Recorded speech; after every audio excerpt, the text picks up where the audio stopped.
Now we move on po to solid waste. So the Philippines generates 30,000 tons a day, which is equivalent to 5,000 truckloads. Metro Manila alone produces 8,000 tons per day.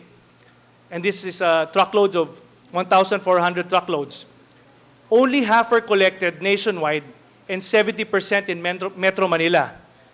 Roughly 30% or about 420 truckloads in Metro Manila are uncollected and end up mostly in rivers, esteros, and other water bodies.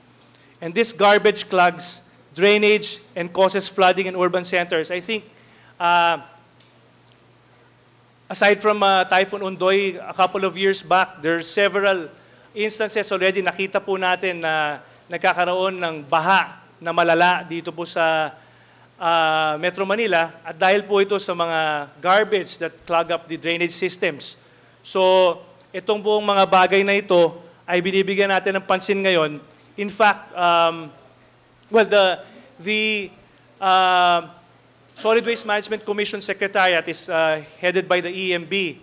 Ang trabaho po namin with regard to solid waste is actually to give technical assistance and education. Ang pangunahing dapat mga siwa ng kanilang solid waste in their particular areas of jurisdiction are the local government units. So what we do is provide them with technical assistance and education. Ngayon, sinasabi ko nga po na we have been meeting lately with the different barangays of Metro Manila. In fact, yesterday I attended the capacity building for District 4 of the City of Manila. Sa Maynila po, napakarami po ng mga barangay. There are 897 barangays in Manila. And the 4th District alone, yesterday, that's 193 barangays. So, napakalaking bahagi nitong programa po ang mga barangay leaders natin.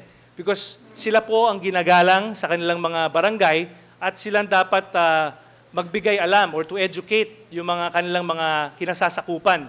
And that's what we're doing now because under the law, RA 9003, dapat po may solid waste management plan ang bawat barangay.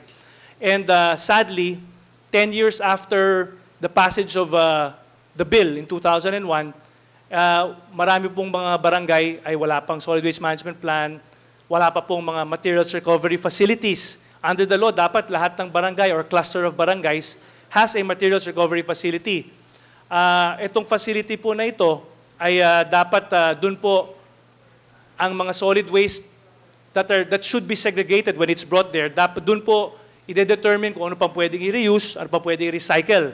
So, itong mga bagay na ito ay binibigyan natin ng pansin ngayon. In fact, the Secretary Ramon Pahay is set to sign a memorandum of agreement with the different LGUs in Metro Manila and also with some non-government organizations who we have asked to help us educate the homeowners associations and subdivisions within Metro Manila para po ma-educate sila. At least simulan natin ng segregation at source.